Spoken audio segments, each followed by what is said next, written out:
Let's get straight to it. This is not just entertainment, and it's definitely not something to brush off as just a show. What you're looking at here is a brutal, stripped-down look at what happens when power goes unchecked and human rights are treated like they're optional. The story is set in a future version of the United States that has completely collapsed into a theocratic regime known as Gilead. This isn't subtle. This isn't exaggerated for drama. It's a system built on control, fear, and domination, especially over women, and it does not apologize for it. After environmental disasters and a massive drop in birth rates, the people in charge decide to take extreme measures. Instead of solving the problem with science or compassion, they weaponize religion and use it as a tool to justify stripping away basic human rights. Women lose everything: their jobs, their voices, their independence. They are no longer allowed to read, no longer allowed to make decisions, no longer allowed to exist as individuals. They are categorized, controlled, and assigned roles like they're objects. And then you have the handmaids. This is where it gets disturbing in a way that's impossible to ignore. These women are forced into reproductive servitude.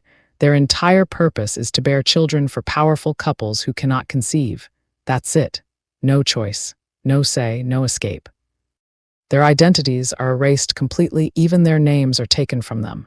The main character, Offred, is literally named after the man she is assigned to, meaning she is seen as property. Let that sink in. What makes this story hit hard is not just the cruelty of the system, it's the memory of what came before.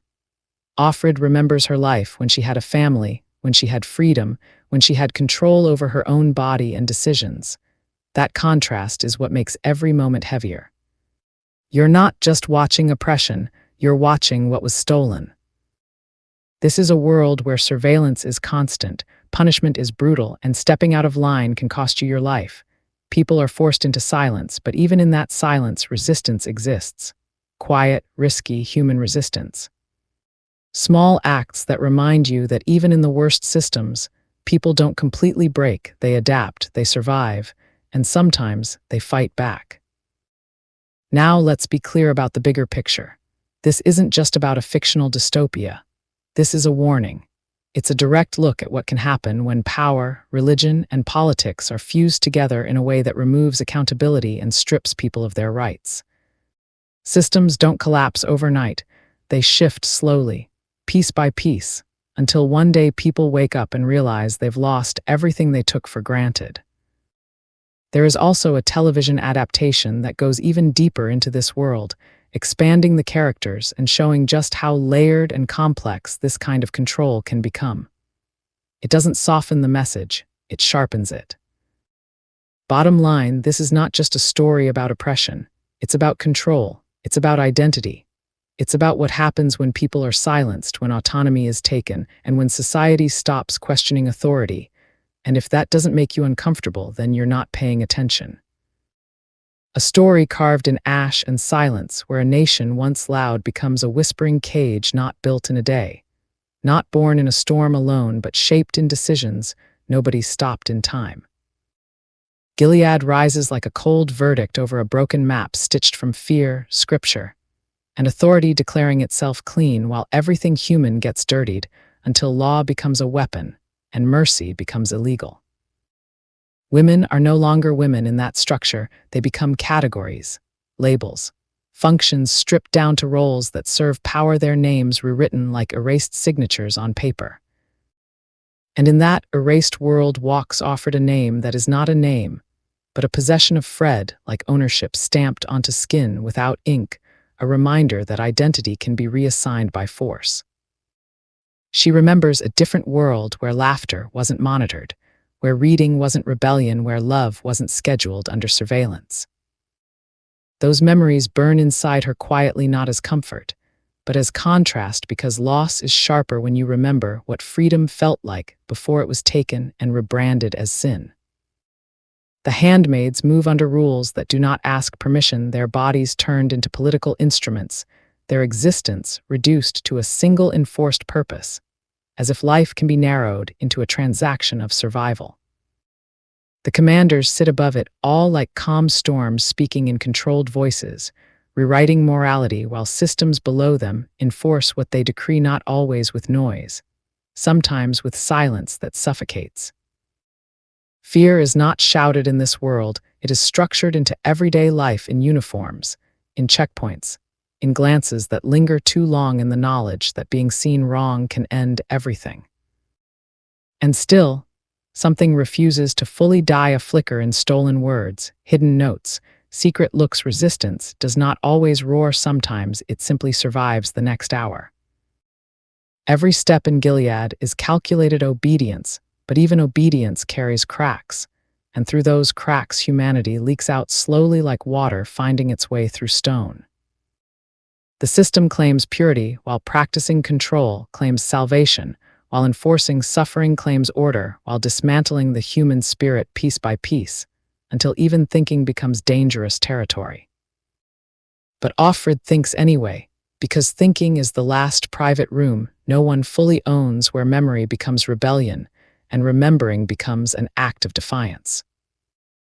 The world outside this story is not exempt from warning, because histories do not repeat loudly at first, they adjust slowly, justify softly, expand quietly until people recognize too late what has been built around them. Gilead is not just fiction on a page or screen, it is a mirror sharpened into warning glass, reflecting what happens when rights are treated as conditional, and power is allowed to define humanity itself. And in that reflection stands a question. No one escapes what is left of a society when voices are reduced to echoes, when identity is reassigned by authority, when silence becomes the price of survival. The answer is written in the weight of Offred's world, not with hope or despair alone, but with truth that refuses to soften itself, truth that insists on being seen. Because control always begins where questioning ends, and freedom always survives first in memory, long before it returns in reality, if it returns at all. For everyone who is listening, if you have not yet followed or subscribed, please feel free to follow my page so that you don't miss what's coming next. Please feel free to like, share, and comment. Thank you so much. With love always, Maria D.C. Santiago.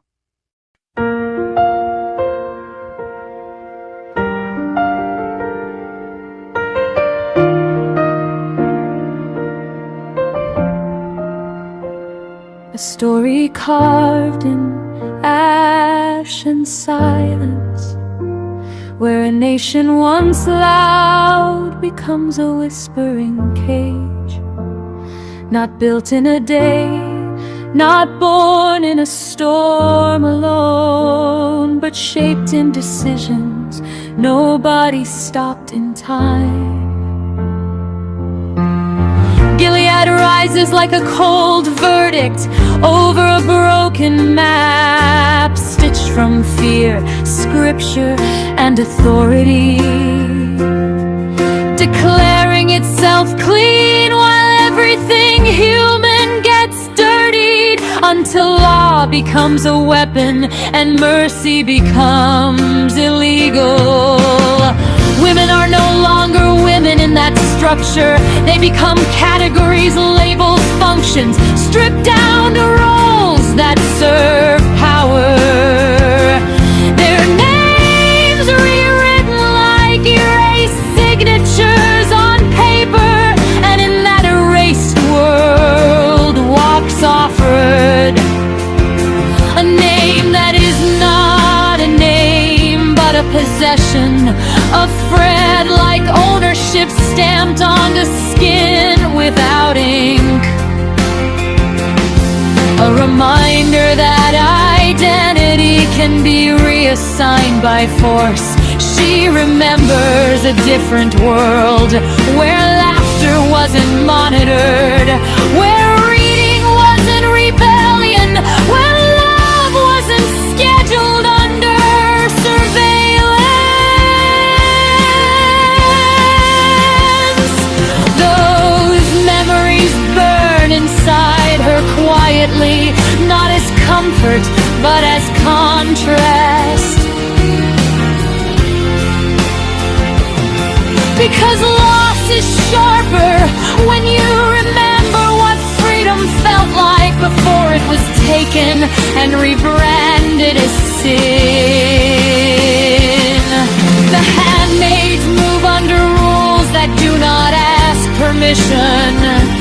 Their bodies turned into political instruments.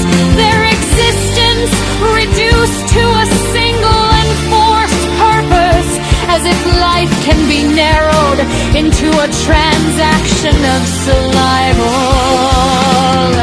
The commanders sit above it all like calm storms, speaking in controlled voices, rewriting morality, while systems below them enforce what they decree, not always with noise, sometimes with silence that suffocates. Fear is not shouted in this world, it is structured into everyday life.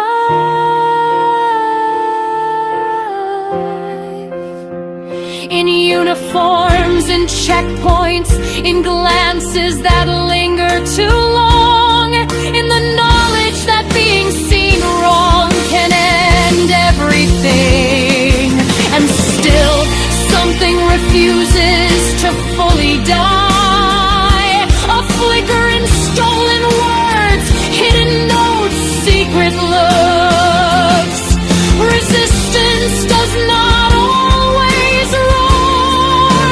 Sometimes it simply survives the next hour. Every step in Gilead is calculated obedience, but even obedience carries cracks. Right through those cracks, humanity leaks out slowly, like water finding its way through stone.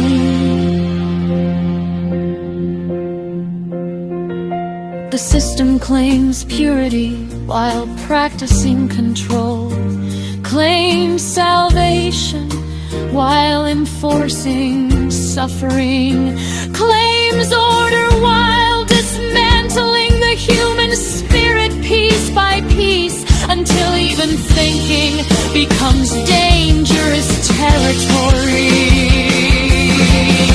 But Offred thinks anyway, because thinking is the last private room no one fully owns, where memory becomes rebellion and remembering becomes an act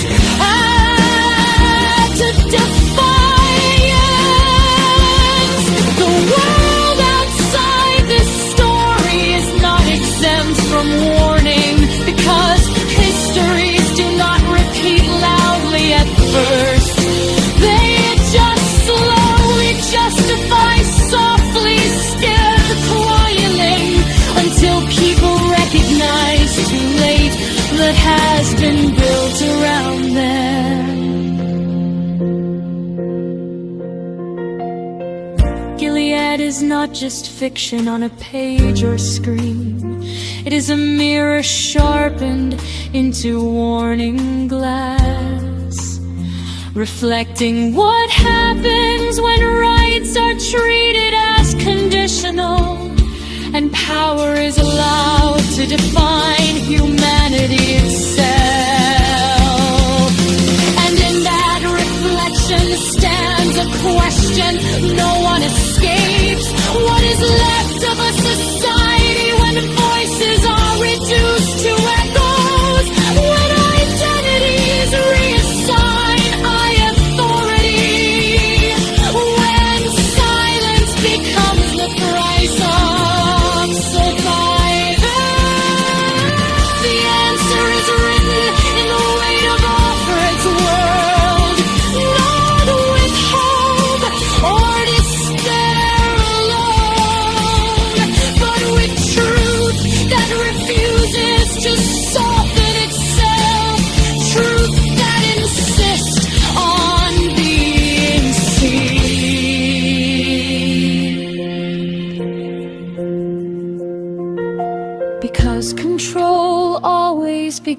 begins where questioning ends, and freedom always survives first in memory, long before it returns in reality. If it returns at all.